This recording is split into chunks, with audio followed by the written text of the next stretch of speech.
Hear me out, hear me out. After tonight, I'm officially sold. We need 2 or 3 dirt tracks on the Cup Series schedule.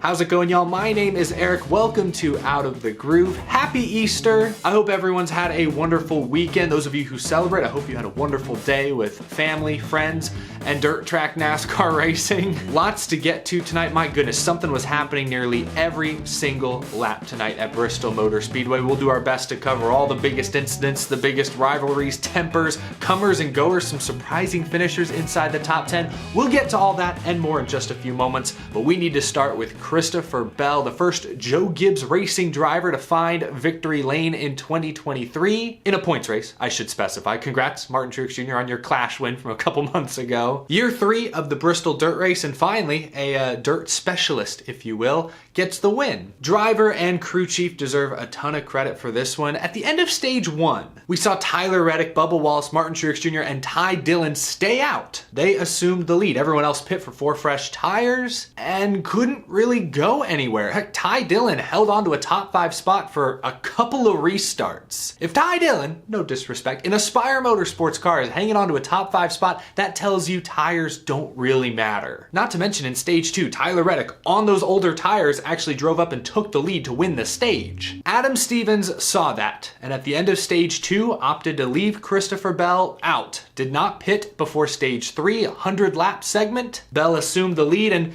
also a little bit of luck thrown in. 8 or 9 cars stayed out with Christopher Bell, which created quite the cushion between Bell and then guys like Austin Dillon, Kyle Larson, Tyler Reddick, drivers who did pit for 4 fresh tires. That buffer certainly helped, but genius call by Adam Stevens, and Christopher Bell drove the wheels off that thing. Chase Briscoe, who was also on old tires, was hounding the 20 late. Tyler Reddick was in the picture as well with 4 fresh tires, and Christopher Bell was able to ride that cushion all the way home, survived the final late race restart. We'll talk about that call in just a moment, to get his first win of the season. So great call by Adam Stevens, championship caliber crew chief. Great drive by Christopher Bell, who was in the championship for last year. He's, I think, a popular pick to return to the championship for this year. I predicted he would be the best Joe Gibbs Racing driver and team this season. He's well on his way to proving me right so far. He's been the best JGR driver statistically, highest up in points, and now he's the first JGR driver to find victory lane in a points race. Congratulations to Christopher Bell. Before we look at the top finishers, I want to talk about the racing for a moment. 3rd year now of Bristol Dirt, and in my opinion,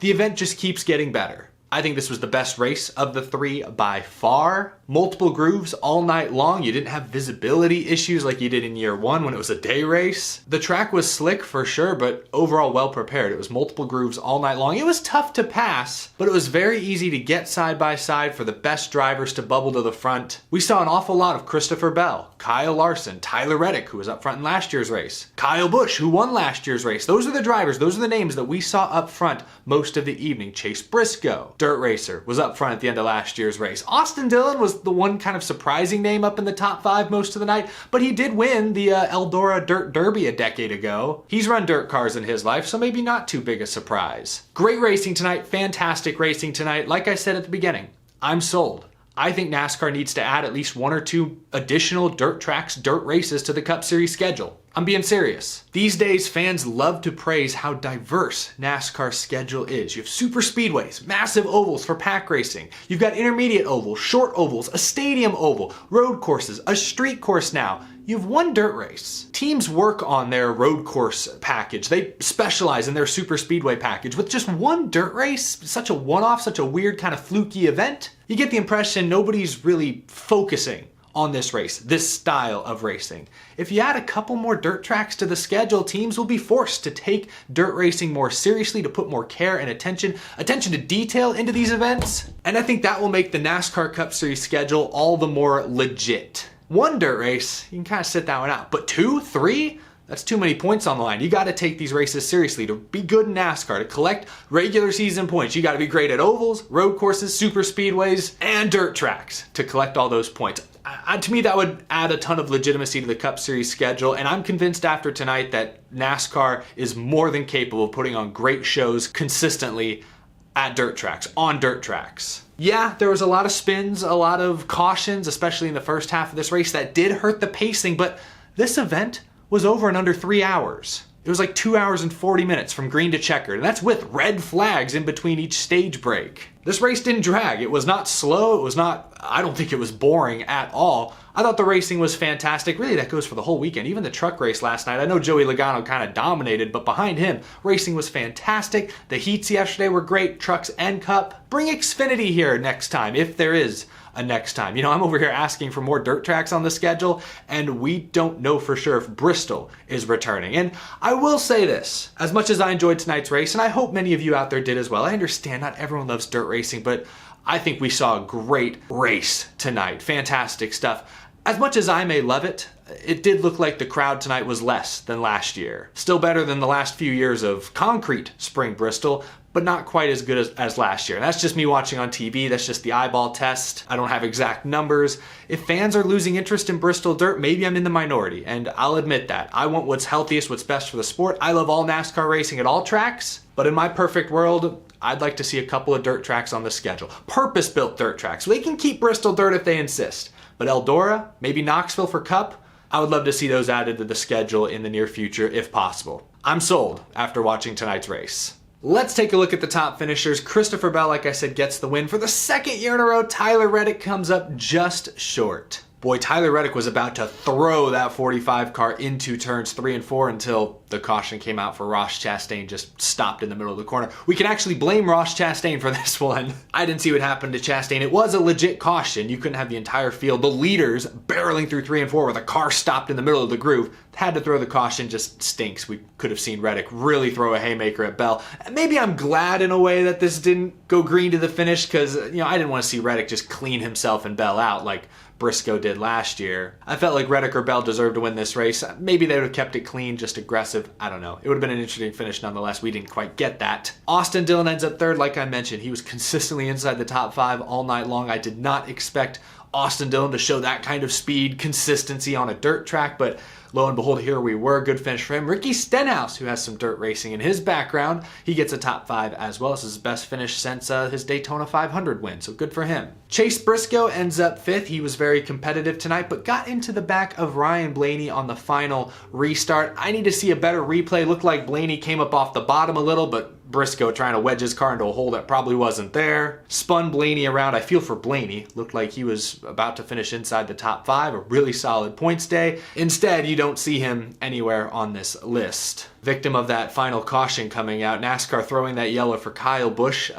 spinning onto pit road with not too many cars around him. Terrible call by race control. I don't know why NASCAR race control can't just get out of their own way. I think they'd officiated this race almost perfectly up to that point. Yeah, they let a few spins, a few incidents go that maybe should have been cautions, but for the sake of pacing, I think race control called this race about as well as they could, until they threw the ticky-tackiest of yellows for Kyle Busch's spin, set up an 8 to go restart, and then on that restart, Blaney spins out in front of the entire field. No caution. Crickets from race control. This terrible stuff from NASCAR race control at the end of this race. Again, why can't they just stay out of their own way? Ryan Blaney, unfortunately, the victim of a late race NASCAR Cup Series restart.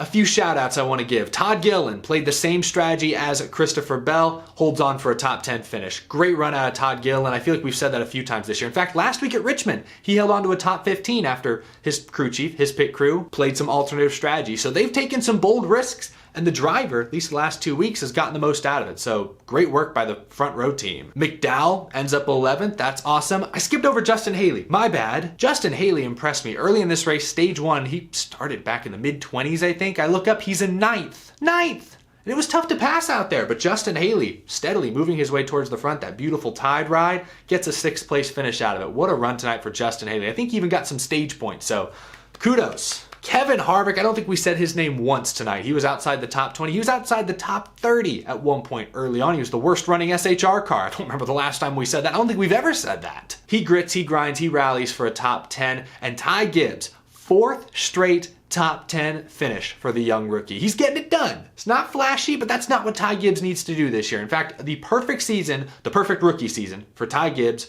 is keep your head down, go to work, stay focused, don't make any enemies, and just get solid results. 4 straight top 10s, they haven't been flashy. 9th, 9th, 9th, 10th, not flashy, but that's what he needs to do as a rookie. Good job, Ty Gibbs. Bubba Wallace, solid 12th after getting really sideways early, got spun then by Logano and a couple other drivers. Still gets a decent finish out of it. Eric Jones was 2 laps down at one point. I think he and Corey LaJoie made contact. He manages to finish inside the top 15, and Harrison Burton, 15th. I feel like we got to give him some credit for that. Brad Keselowski finished this race in 17th. He was involved in 2 or 3 incidents tonight, mostly just lazy spins. The RFK cars did not look good, but they both end up with top 20 finishes, so I got to give them at least some credit, some resiliency. Those were your top finishers. A couple other notable drivers who ran into trouble tonight. Joey Logano just seemed to get caught up in every accident in the first half of this race. He ends up DNFing. And Kyle Larson spun out on his own and then found himself stuck back in traffic and in the clutches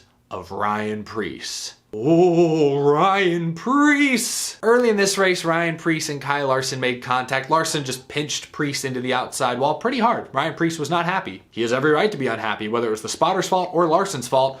Larson was not clear, and he could have ruined Ryan Preece's day. You could argue maybe he did, because then later Preece did then smush Ty Dillon and Kyle Busch into the wall. Kind of the same thing. Whether it was that contact or the Larson contact, something was broke in Ryan Preece's car. He was back in traffic as well, and when he and Kyle Larson met much later in the race, Preece made sure he showed Kyle Larson how he felt. He ran Larson up into the wall.